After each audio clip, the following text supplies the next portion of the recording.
మీ ఎలాంటి వ్యాపార ప్రకటనలకైనా వెంటనే మా ఛానల్ సంప్రదించండి. నమస్కారం గురుగారు. ఓం శ్రీమాత్రే నమః. గురుగారు, ఈ జనవరి 31న అంటే శనివారం రోజు శని త్రయోదశి వస్తుందంట. సో ముఖ్యంగా చాలా రాశుల వారు శని ప్రభావం వల్ల బాధపడుతున్నారు. ఏలినాటి శని కొన్ని రాశుల వారికి ఉంది దాని ప్రభావం. సో ముఖ్యంగా ఎలాంటి దాన ధర్మాలు చేస్తే, ఎలాంటి పూజలు చేస్తే ఈ శని ప్రభావం తగ్గుతుందంటారు? తప్పకుండానమ్మా. అందరికీ కూడా ఆ శని యొక్క అనుగ్రహం ఉండాలని ఓం నీలాంజన సమాభాసం రవిపుత్రం యమాగ్రజం ఛాయామార్తాండ సంభూతం తం నమామి శనేశ్చరం.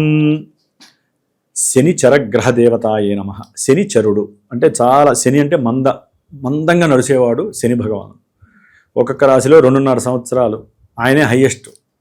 మిగతా గ్రహాలు సూర్యుడు 1 నెలకి, చంద్రుడు 2.5 రోజులకి, కుజుడు 45 రోజులకి, బుధ శుక్రులు 30 రోజులకి అలా కదులుతూ ఉంటారు. అంత చివరికి రాహువు కూడా 1.5 ఇయరే ఉంటాడు రాశులు. శని భగవానుడు అట్లా కాదు, ఇంకా ఈయన వక్రిస్తే ఇంకో 3 నెలలు పెంచుకుంటాడు. 2.5 కాస్త 2.5 సంవత్సరాలకి ఇంకో 3-4 నెలలు పెంచుకొని అక్కడే ఉంటాడు ఆయన, ముందుకి వెనక్కి.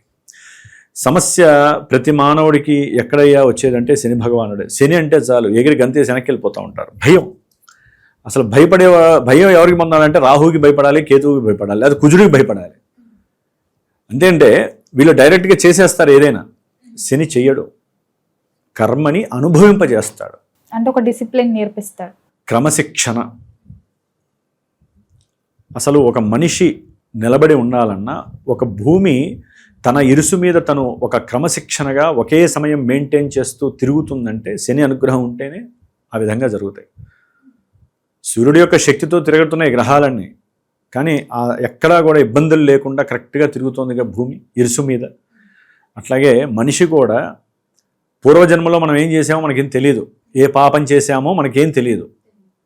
ఓన్లీ పాపకర్మల్ని నివృత్తి చేసేవాడే శని భగవానుడు. అవి పోతే మనం చేసుకున్న పుణ్యకర్మలన్నీ బయటకు వస్తాయి. అంతే కదమ్మా. ఇప్పుడు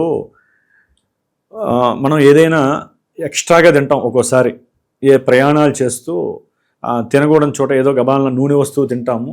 అదేమవుతుంది, ఆల్రెడీ ఇంట్లో భోజనం చేసి వస్తాం. దానివల్ల ఏమవుతుందంటే కడుపులో తిప్పి వాంతి అయితే కానీ ఆ తలకాయ నొప్పులు, శరీరం నొప్పులు పోయి మళ్ళీ హ్యాపీగా ఉండలేము. అంటే ఆ దోషం వెళ్ళిపోవాలిగా. మరి ఆ దోషాన్ని పోగొట్టేవాడే ఈయనే. ఆ కర్మని ఆ సమయానికి ఇస్తాడు ఆయనే, తీసేసేది ఆయనే. ఆ కర్మని ఇవ్వడానికి ఇంకా గ్రహాలన్నీ పాల్పడతాయి, తీసే శక్తి ఒక్క శని భగవానుడికే ఉంది. ఒక ఉదాహరణగా చెప్పుకుంటే అమ్మా, మనం పీలుస్తున్నటువంటి వాయువుకి సంకేతము, ముఖ్య ఆధారము ఆయనే, మూలము. ఉచ్ఛ్వాస నిశ్వాసాలు, ఆక్సిజన్ పీల్చుకుంటున్నా లోపల ఉన్న కార్బన్ డైఆక్సైడ్ అనేటటువంటి విషవాయువే కదా, అది ఉంటే ఏమవుతుంది, శరీరంలో అవయవాలన్నీ దెబ్బతింటాయి. ఊపిరితిత్తుల నుంచి బయటికి తీసేస్తాడు ఒక రంధ్రం ద్వారా. అంటే వాయువుని సంప్రోక్షణ చేస్తాడు, ఫిల్టర్ చేస్తాడు, మంచి వాయువుని లోపలికి పంపిస్తాడు, బయటికి తీసేసి మనం ఉన్నంతలో మనల్ని కాపాడుతున్నాడు, గుండె కరెక్ట్గా కొట్టుకునేది చేస్తున్నాడు. అట్లాగే మనం తిన్నటువంటి భోజనాలు కానీ, తాగినటువంటి ఏదైనా ద్రవ్య పదార్థాలు కానీ, అంటే మిల్క్ కానీ, లేకపోతే కాఫీ టీలు కానీ, లేకపోతే మంచినీళ్ళు కానీ, వీటిల్లో ఎంతవరకైతే రక్తంతో కలవాలో ఆ పార్ట్లన్నీ రక్తంలో కలిసి మిగతా మలిన పదార్థాలన్నీ కూడా మనకున్న నవరంధ్రాలలో ఒక రంధ్రం ద్వారా తీసేస్తాడు ఆయన. అంటే శని భగవానుడు ఎంత గొప్పవాడు. అట్లాగే మనలో ఉన్నటువంటి మనకు ఉన్నటువంటి వెంట్రుకలకి కూడా ఆయనే మూలము. శని భగవానుడికే వెంట్రుకలకి మూలం. మనకి శరీరంలో దుర్గంధాలు కష్టపడితేనే కదా, వ్యాయామం చేయడం ద్వారా, వాకింగ్ చేయడం ద్వారా ఏమవుతుంది, లోపల ఉన్నటువంటి చెమట దుర్గంధాలన్నీ కూడా చెమట రూపంలో, అంటే వెంట్రుకలు ఉంటేనే బయటికి రావడానికి ఎక్కువ అవకాశాలు ఉంటాయి. అంటే ఆయన ఎంత గొప్పవాడు. లోపల ఏది ఉంచనివాడు, మన శరీరాన్ని ఆయుష్ని ఇస్తాడు ఆయన. ఆయన అనుగ్రహం లేకపోతే శరీరము అంతే, ఇక మనం బతకమనే అర్థం. కాబట్టి ఆయుష్ కారకుడు ఎవరయ్యా అంటే శని భగవానుడు. ఆయుష్ను తీయడు ఆయన, తీసేంత పని చేస్తాడు ఆయన. ఎందుకు బతుకున్నాను రా, ఈ బతుకు అవసరమా అనే స్టేజ్కి తీసుకెళ్ళిపోతాడు. అక్కడే మర్మాన్ని క్రియేట్ చేస్తాడు. అప్పుడు మన మిగతా గ్రహాల యొక్క సిస్టమ్ అంతా ఆపరేట్ అయిపోతుంది. ఆ స్థితికి వచ్చాక ఇంకా శని ఏం చేస్తాడండి మనల్ని, ఒక దుర్మార్గుడుతో మనం మాట్లాడుతూ ఎంత మాట్లాడినా వాడు వాదిస్తాడు, మూర్ఖత్వంతో మన మీదకి వస్తున్నప్పుడు, అరే నాయన నువ్వే గొప్పవాడివి, నేను అల్పుణ్ణిరా బాబు, నన్ను వదిలేసారా, నేను ఓడిపోయాను అన్నారనుకోండి, వాడు కొట్టినా మీరేం చేయలేదు, తిట్టినా ఏం చేయలేదు, ఏం చేస్తాడు? చంపడగా. నమస్కారం చేస్తే అవతల వాడు వదిలేస్తాడు. అట్లాగే భగవానుడు అంటే ఇప్పుడు మానవ లౌకిక ప్రపంచంలో మనం అనుకున్నవి ఆయన దగ్గరికి తీసుకెళ్ళకూడదండి. ఆయన్ని మనం ప్రార్థన చేయాలి. నాయన శని భగవంతుడా, జన్మని చాలా చక్కగా అనుభవిస్తున్నాను, మధ్య మధ్యలో ఈ ఏలినాటి శని ప్రభావాలు, అష్టమ శని ప్రభావాలు, అర్ధాష్టమ శని ప్రభావాలు, ఎన్నో రకాలైనటువంటి ప్రయత్న కార్యాలన్నిటిలో ఆటంకాలు, ఆలస్యాలు, పెళ్ళిళ్ళు చేసుకోలేకపోతున్నాం, చేసుకున్న వాళ్ళు విడిపోతున్నారు, ప్రమాదాలు జరిగే అవకాశాలు కనిపిస్తున్నాయి, అట్లాగే ఉద్యోగాలు పోతున్నాయి, ఉద్యోగాలు లేవు, పిల్లలకి చదువులు రావట్లేదు, ఒకటి కాదు అన్ని సమస్యలు కర్మతో సమానమే. చదువుతూ మంచిగా చదువుతూ ఎక్కడో శనితో లింక్ అయి ఉందనుకోండి సిస్టము, వాడి చదువులో ఆటంకాలు వస్తాయి. అట్లాగే ఎప్పుడు యాక్టివ్గా ఉండేవాడు, అదేదో అంటారు చూసారా, ఎప్పుడు పడుకొనే ఉంటాడు వాడికి. ఇదేంటి ఎప్పుడు యాక్టివ్గా పరిగెత్తేవాడు, తిరిగేవాడు, ఎప్పుడు ఏదో ఒకటి చేస్తూ ఉండేవాడు, ఏంటి ఇట్లా పడుకున్నాడంటే శని వచ్చి నెత్తి మీద కూర్చుంటాడు, వాడు పడుకొనే ఉంటాడు ఎప్పుడు, నిద్ర మొత్తం. అందుకనే అధికంగా నిద్రపోయేటటువంటి వాడు ఎదగలేడు. దరిద్ర దేవత వచ్చి ఆవహిస్తుంది, జ్యేష్ఠాదేవి, శనికి అత్యంత ప్రీతికరమైనటువంటి మహానుభావురాలు. అందుకనే నిద్రావస్థకి శని మూల కారణం. కొంతమంది నిద్ర పట్టక ఏడుస్తూ ఉంటారు చూసారా, శని అనుగ్రహం లేకపోతే నిద్ర పట్టదు. మనం పడుకోగానే కొంతమంది ఆదమరిచి నిద్రపోతారు చూసారా, బండి మోసేవాళ్ళు, వ్యవసాయ కూలీలు, వీళ్ళందరూ బాగా కష్టపడి ఎవరైతే చేస్తారో శని వచ్చి జో కొడతాడు వాళ్ళకి. అంటే అంత మంచి సుఖమైనటువంటి నిద్రనిస్తాడు. నిద్ర లేకుండా చేసేది ఆయనే, మంచి నిద్రనిచ్చేది ఆయనే. ఈ ఏలినాడి శనిలో, అష్టమ శనిలో, అర్ధాష్టమి శనిలో నిద్రనిచ్చి ప్రమాదాలు సృష్టిస్తాడు, నిద్ర లేకుండా ప్రమాదాలని సృష్టిస్తాడు. నిద్ర పట్టట్లేదు అనుకోండి, నిద్రపోకపోతే ఏమవుతుంది? శరీరం కృషించుకుపోవట్ల, అవయవాలన్నీ శుష్కించుకుపోవట్ల, అంత యాక్టివ్ కూడా ఉండరు. కొంతమంది యాక్టివ్గా ఉండి ఏలినాడు శనిలో ఏదో శని వచ్చేసరికి శుష్కించుకుపోతారు. మంచి నల్లగా ద్రాక్ష పళ్ళు ఉంటుంది, అది కాస్త కిస్మిస్ అయిపోతుంది చూసారా, ద్రాక్ష పండు నుంచే కదా ఎండిపోతే కిస్మిస్ అయ్యేది, అట్లా అయిపోతాడు. కారణం ఆయన ఏదో రకంగా 2.5 సంవత్సరాలు వాడిని పరిపాలిస్తూ ఉంటాడు. అందుకనే శని భగవానుడు అంటే మనందరికీ భయపడాల్సిందే, భయపడాలతాం అంతే. కానీ ఆ భయాన్ని జయించాలంటే ఏదో ఒక దేవతని మనం ప్రార్థన చేసుకోవాలి, ఉపాసన చేయాలి. శని భగవంతుడిని నాయన నీవే రక్ష, నీవే దిక్కు, మా యందు నీవు అనుగ్రహమైనటువంటి వీక్షణలు చేయి తండ్రి అని చెప్పి ఆయనకి చక్కగా జపాలు, తపాలు, హోమాలు, దానాలు ఇవ్వటం, ఇవన్నీ చేసుకుంటేనే శని శాంతింపబడతాడు అని శాస్త్రం ఏమేం చెప్పేది కాదు.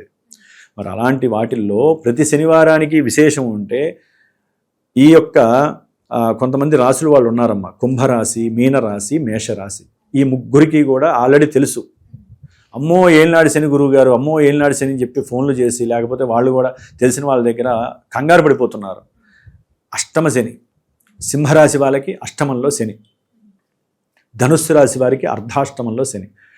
వీళ్ళందరికీ ఆదాయము, శరీరము, ఆరోగ్యము, అప్పుల బాధ, ఉద్యోగాల సమస్య, నిద్రలేమి, అధికంగా నిద్రపోవటము, చేసే పని యందు సరైన శ్రద్ధ లేకపోవటము, తల్లి యొక్క అనారోగ్య సూచనలు, ప్రమాదాలు, వాహనాల్లో సమస్యలు, ఇల్లు కట్టే వాళ్ళకి ఇల్లు కట్టలేకపోవడం, ఆపేసేయటం, భూ వివాదాల్లో చిక్కుకోవటము, కొంతమంది డబ్బులు కట్టి స్థలాలకో ఇల్లులకో వాళ్ళు కనపడకుండా వెళ్ళిపోయి వీళ్ళు డబ్బులు నష్టపోవటము. అట్లాగే మృత్యు శని అంటారు, అష్టమ శని, రంధ్ర శని అంటారు. అంటే డైరెక్ట్గా మనం దగ్గరికి వస్తే ఒక చిన్న వస్తువు కూడా భూతద్దంలో చూస్తే పెద్దది కనిపిస్తే భయపడం, అక్కడ దాకా మృత్యువుని తీసుకొచ్చి ఒక్కసారి మళ్ళీ వదిలేస్తాడు ఆయన. ఏదో గ్రహం కాపాడుతూ ఉంటుంది మళ్ళీ వీళ్ళని.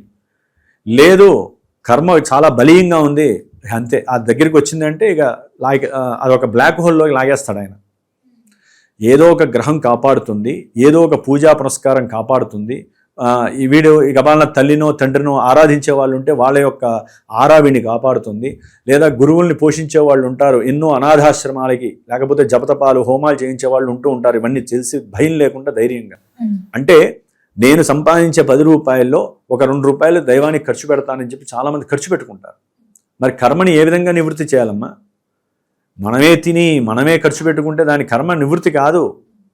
అందుకనే ఇవన్నీ మన శాస్త్రులు, మన యొక్క మన యొక్క యోగులు, ఋషులు అందరూ కూడా ఈ కార్యక్రమాలు ఎందుకు పెట్టారంటే, నువ్వు సంపాదించిన సొమ్ములో ఏదో రకమైనటువంటి దానాన్ని ప్రక్రియగా చెయ్యి.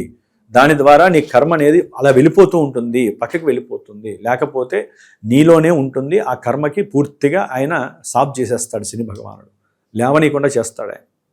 మరి అలాంటిది ఈ యొక్క శని త్రయోదశి ఈ మాఘమాసంలో జనవరి 31వ తేదీన దాదాపు 8:40 ఉదయం వరకు ఉంటుంది.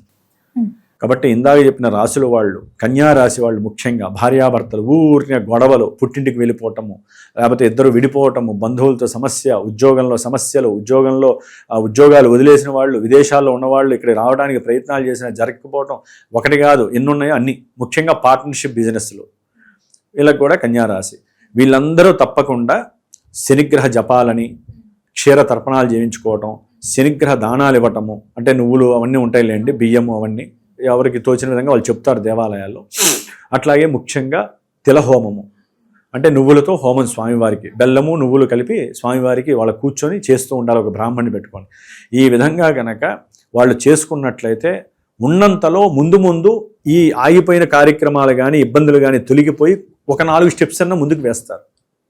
పరిపూర్ణంగా ఎంత చేసినా కూడా జరిగేది మాత్రము జరుగుతూనే ఉంటుందమ్మా. కొంత మనం లాక్కోవడానికి అవకాశం ఉంటుంది మన యొక్క స్వశక్తి చేత. కండిషన్ అప్లై అని చెప్పి మనం చేసే పూజలకి, నాయన మరి చేసాము మమ్మల్ని కాస్త దారి ఇవ్వమంటే కాస్త దారిస్తాడు ఆయన, అయితే ఆయనే ఆపేస్తాడు సిస్టమ్. అందుకని తప్పనిసరిగా చేయాలి. ఈ యొక్క శని త్రయోదశి మరి ఈ జనవరి 2026వ సంవత్సరంలో మొట్టమొదటి వస్తుంది. ఇంకా 2-3 వస్తాయి. మామూలుగా మనకి ఒక్కోసారి 5 రావచ్చు, ఒక్కోసారి 1 వస్తుంది. ఇంకా ముందు మనకి ఏప్రిల్ ఇంకా ఆ టైంలో కూడా శని త్రయోదశి వచ్చే అవకాశాలు ఉన్నాయి. పౌర్ణమి ముందు వస్తుంది. కాబట్టి ప్రాతకాలం శన్యూష కాలంలోనే సూర్యోదయానికి ముందే చక్కగా తలస్నానం చేసేసేసి శివాలయంలోనూ హనుమంతురాలయంలోనూ నవగ్రహాలు ఉంటాయి. నవగ్రహాలకి ప్రదక్షిణం శని ముందు చక్కగా ఒక 8 ఒత్తులు నువ్వుల నూనె దీపారాధన పశ్చిమం వైపే పెట్టి వెలిగించాలి. కింద నవధాన్యాలు లేదా నల్ల నువ్వులు లేదా ఉప్పన్న వేయాలి. కింద ఉప్పేసి ఉప్పు పైన ప్రమిద పెట్టి చేసుకొని ఒక రూపాయి బిళ్ళ కాస్త నువ్వులు చుట్టూ తిప్పుకొనైనా అది వేసేస్తే ఘోష పోతుంది. ప్లస్ నరఘోషలు పోవడంతో పాటుగా మనకు ఉన్నటువంటి పూర్వజన్మ కర్మదోషాలు కూడా తొలగిపోతాయి. ఇక్కడ వేయొచ్చమ్మా, కాస్త దిష్టి తీసుకొని వేసుకోవచ్చు మనం. ఆ నూనెలో వేసేసుకొని 19 ప్రదక్షిణాలు చేస్తారు. చేసిన తర్వాత ఏదైనా బ్రాహ్మడు వస్తే అక్కడ, లేకపోతే ఇంట్లోనే సరే కాళ్ళు కడిగి 1 కిలో ఉప్పు, 1 కిలో నువ్వుల నూనె ఒత్తులు, అట్లాగే ఒక 50 గ్రాముల నల్ల నువ్వులు, 1 కిలో బియ్యం, దానికి సంబంధించిన సంభారాలన్నీ దగ్గర పెట్టుకొని బ్రాహ్మడికి చక్కగా స్వయం వాళ్ళ యొక్క నక్షత్రాలన్నీ చెప్పుకొని సంకల్పయుక్తంగా దానం చేయాలి. ఎవరైనా హోమాలు చేసే చోట మీ గోత్రనామాలు ఇచ్చుకొని చేసుకోవడం చాలా ఉత్తమం. ఇప్పుడు మా పీఠంలో నేను చేస్తున్నాను, రేపు జనవరి 31 శనిగ్రహ హోమం చేస్తున్నాను, అంటే ముఖ్యంగా నవగ్రహాలతో పాటుగా. కాబట్టి అట్లా ఎక్కడైనా సరే అవకాశం ఉన్న చోట చక్కగా చేయించుకోవచ్చు. ముఖ్యంగా మాత్రము ఆ రోజున తల్లి అందుబాటులో ఉన్నవాళ్ళు తల్లి పాదాలకి వాళ్ళ యొక్క శిరస్సుని ఉంచి నమస్కారం చేయండి. మీకున్న సమస్త దోషాలు వెళ్ళిపోతాయి. తల్లికి అంత శక్తి ఎక్కువ ఉంటుంది. ఎందుకంటే శని భగవానుడికి తల్లి అంటే అంత ఇష్టం, ఛాయాదేవి అంటే. ఎందుకంటే సూర్యుడు మోసం చేశాడని ఈయన కోపం. అందుకని తల్లిని అమితంగా ఇష్టపడతాడు. కాబట్టి తల్లి ఎవరైనా, తల్లికి సంబంధించిన వాళ్ళు అనారోగ్యపరంగా తల్లి ఇబ్బంది పడుతున్నా, లేకపోతే తల్లి యొక్క ఆరోగ్యరీత్యా ఏమైనా ఇబ్బందులు ఉన్నా, తల్లికి కొడుకు విభేదాలు ఉన్నా, ఆ రోజున చక్కగా తల్లి పాదాలు స్పృశించినట్లయితే, తల్లికి ఏదైనా సరే మీరు ఆవిడకి ఇష్టమైనది చేసినట్లయితే కనుక వాళ్ళకి ఈ దోషాలు పోతాయి, శనిగ్రహ దోషాలు తొలగిపోతాయి. ఆయన అనుగ్రహం తొందరగా వచ్చే అవకాశం ఇది. కాబట్టి ప్రతినిత్యము తల్లికి నమస్కారం చేస్తే అసలు ఈ ఏళ్ళనాటి శనులు వాళ్ళకి కనపడం అనుకోండి. ఈ రోజు చేయడం ద్వారా కొన్ని అనుకూలమైనటువంటి పరిస్థితులు, స్త్రీ అయినా పురుషులైనా ఎవరైనా అందుబాటులో తల్లి ఉంటే మటుకు చక్కగా చేయడం చాలా విశేషము. అంతకుముందు వరకు అరిచిన దోషాలు ఉంటే మన కోపాలు వస్తాయి కదా, తల్లిని అరిచిన వాళ్ళు ఉంటారు, సరే కొంతమంది ఇక అనకూడదు తిట్టిన వాళ్ళు ఉంటారు, కొట్టిన వాళ్ళు ఉంటారు. ఇక వాళ్ళు నమస్కారం కాదు కదా, తల్లికి ఏం చేసినా ఇక వాళ్ళకి దోషాలు పోవండి. ఈ జన్మే కాదు, కొన్ని 100 జన్మలు తల్లిని తిట్టినా కొట్టిన వాళ్ళకి దోషాలు పోవు. సాక్షాత్తు శివుడు వచ్చినా వాళ్ళ దోషాలు పోవు. కాబట్టి తల్లిని గబాలన కోపంతో అరిచిన వాళ్ళు ఉంటారు, కొంతమంది విసుక్కున్న వాళ్ళు ఉంటారు. ఆ దోషాలన్నీ ఈ రోజు ఆవిడని స్పృశిస్తే పోతాయి. తల్లి అంత ఆనందపడుతుంది, శనీశ్వరుడు ఆనందపడతాడు, తల్లి ఆనందపడతాయి. అందుకని ఈ విషయం ఇంతవరకు చేసుకొని చక్కగా దాన ధర్మాదులు చేసుకొని, ఎవరికైనా నల్ల జీడీలు ఉంటాయి కదా, సున్నుండలు కానీ మినువులతో చేసినవి, అయితే నల్ల జీడీలు, తెల్ల నువ్వులతో జీడీలు చేస్తారు. అవి స్వామివారికి నైవేద్యం పెట్టి అందరికీ ఇవ్వచ్చమ్మ. తప్పులేదు. ఆ ప్రసాదం తీసుకోవాలి వేరే వాళ్ళు. కొంతమంది అది ఇచ్చేసరికి భయపడతారు, అదే దోషంగా. దానం ఇవ్వట్లేదుగా, చక్కగా స్వామివారికి నైవేద్యం పెడితే తినడానికి ఏమైంది. కాబట్టి వీళ్ళు కూడా తినచ్చు. కాబట్టి ఈ విధంగా చేసుకుంటూ కొబ్బరి చెట్టు ఉంటుంది కదా, ఆ కొబ్బరి చెట్టుకి చుట్టూ కూడా వాళ్ళ మనసులో ఏదైనా సంకల్పం చెప్పుకొని కోరికైతే కోరిక, దోషాలైతే దోషం పోవాలని చెప్పి ఆ కిలో ఉప్పుని చేతితో జల్లాలి. ఊరినే ప్యాకెట్లతో జల్లేయకూడదు. చేతిలో తీసుకొని చక్కగా కొబ్బరి చెట్టు చుట్టూ వేశారనుకోండి. ఎందుకంటే ఆ కొబ్బరి చెట్టు ఈ ఉప్పు నీళ్ళతోనే కొబ్బరి బోండం అనేటటువంటిది వస్తూ ఉంటుంది కదా, లోపల నీళ్ళు అవి స్వచ్ఛమైన నీళ్ళు, ప్రకృతితో లింక్ అయి ఉంటుంది. ఇలా చేయడం ద్వారా ఏంటంటే ఆ ఉప్పు ద్వారా దోషాలు పోతాయి. అంటే దానం ఇచ్చుకోలేని వాళ్ళు ఉంటే చిన్న చిన్న ప్రయోగాలు, జీడి ఉండలు పెట్టడము అట్లా, లేదా బయట కాస్త ముష్టెత్తుకొని అడుక్కునే వాళ్ళు ఉంటారు కదా, అవి కూర్చొని వాళ్ళకి ఏంటంటే ధనం బదులు ఏదైనా వడలు, అంటే ఇప్పుడు ఏంటంటే శని ఇంట్లో రాహు కూడా ఉన్నాడు కాబట్టి రాహు దోషాలు కూడా వెళ్ళిపోతాయి. మినప వడలు ఉంటాయి కదా నూనెలో చేసినవి, అవి చక్కగా ఒక 8 మందికి ప్యాకెట్లతో చేసేటప్పుడు శివార్పణం అనుకుంటూ ఇవ్వాలి. మీది కాదు, శివార్పణం. ఆ వ్యక్తిలో శివుడు ఉన్నాడు అనుకోండి, శివుడికి అర్పిస్తున్నట్టుగా నమస్కారం చేయాలి. అలా ఇవ్వటం వల్ల ఏంటంటే శని రాహు దోషాలు 2 వెళ్ళిపోవడానికి అవకాశాలు ఉన్నాయి. ప్రత్యేకించి బ్రాహ్మడికి దానం ఇవ్వాలంటే కొంచెం డబ్బుతో పని ఎక్కువ. ఇవి చిన్న చిన్న పరిష్కారాలు. దీపారాధనలు, ప్రదక్షిణాలు, పూజలు ఇవి చేసిన వాళ్ళు కాళ్ళు కడుక్కోకండి. దానం ఇస్తే కాళ్ళు కడుక్కోవాలి. దేవుడికి నవగ్రహాలకి ప్రదక్షిణాలు చేసిన తర్వాత హనుమంతుడికో శివుడికో రావి చెట్టుకో ప్రదక్షిణాలు చేసి డైరెక్ట్గా ఇంటికి వెళ్ళిపోండి. ఇంటికి వెళ్ళిన తర్వాత కూడా కాళ్ళు కడుక్కోకూడదు. గురుగారు, చాలా మంది నవగ్రహాల చుట్టూ తిరిగిన తర్వాత కాళ్ళు కడుక్కొని మళ్ళీ హనుమంతుడిని మొక్కడం కానీ శివుని మొక్కడం జరుగుతుంది, కానీ అలా చేయకూడదా? చేయకూడదమ్మా. ఎప్పుడైతే దేవాలయానికి మనం బయట నుంచి వస్తామో అప్పుడు మాత్రమే కాళ్ళు కడుక్కోవాలి. కడుక్కొని ఆ నవగ్రహాలకి చక్కగా ప్రదక్షిణాలు చేసుకొని, దేవతలందరికీ ప్రదక్షిణాలు చేసుకొని, తీర్థం అవి తీసుకొని కాసేపు గుళ్ళో కూర్చొని చక్కగా ఇంటికి వెళ్ళిపోవాలి. డైరెక్ట్గా నవగ్రహాలకి ప్రదక్షిణాలు చేసి ఇంటికి వెళ్ళకూడదు, దేవతామూర్తులకి చేసే వెళ్ళాలి. అట్లా అని నవగ్రహాలకి ప్రదక్షిణాలు చేసి కాళ్ళు కడుక్కుంటే నవగ్రహ దేవతలు కదా, వాళ్ళ యొక్క పవర్ ఏముంటుంది మీకు? మీకున్న దోషాలన్నీ కూడా పోవటానికి వాళ్ళకి తిరుగుతున్నారు, భయంతో తిరగట్లేదు. మళ్ళీ దేవతలు ఎందుకు చేస్తారు? ఇది సమతుల్యం అయిపోతుంది దేవతలకి తిరగడం ద్వారా. వీళ్ళ ద్వారా వచ్చినటువంటి ఆరా అనేది ఇక్కడ నెగిటివ్ ఆరా ఉండదండి. నవగ్రహాలకి నెగిటివ్ ఆరా ఉండదు. మనకున్న దోషాలు పోగొడతారు ఆ గుళ్ళో వాళ్ళు ఉండి ఆరాధిస్తూ ఉంటారు కదమ్మా దేవతల్ని. పైనుంచి వచ్చే కిరణాల వల్ల మనం అనుభవిస్తాం. మనం పెట్టుకున్నటువంటి గ్రహాలు, ఈ గ్రహాల యొక్క దీని వల్ల పూజలు చేస్తూ ఉంటాం కాబట్టి అక్కడ శక్తి ఉంటుంది. ఆ శక్తి ఏంటంటే పాజిటివ్గా ఉంటుంది, నెగిటివ్ ఉండదు. చాలామంది భయపడతారు, తెలియని విషయాలు ఇవన్నీ కూడా. కాబట్టి చక్కగా ఆ విధంగా చేసుకొని దేవతామూర్తులు చేసుకొని ఇంటికి వెళ్ళాలి.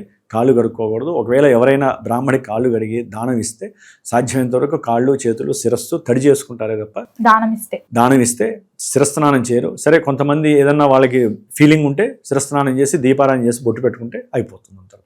ఈ విధంగా చేసుకుంటూ దశరథ శని ప్రోక్తమని ఉంటుంది. ఆ యొక్క నామాలని కానీ, లేకపోతే శనికి సంబంధించినటువంటి నామాలు కానీ, లేకపోతే ఓం శం శనయే నమః అనే మంత్రాన్ని జపించడం కానీ, తర్వాత ఈశ్వరాభిషేకం, స్వామివారికి అర్చన, ఎవరికి మన హనుమంతుల వారికి తమలపాకుతో కానీ సింధూరంతో కానీ అర్చన కనుక చేసినట్లయితే కనుక చాలా వరకు వీళ్ళకి నెగిటివ్ శక్తి పోయి కొంతన్న పాజిటివ్ వీళ్ళు ప్రిపేర్ చేసుకునే శక్తి శని భగవానుడు వెలిగిస్తారు.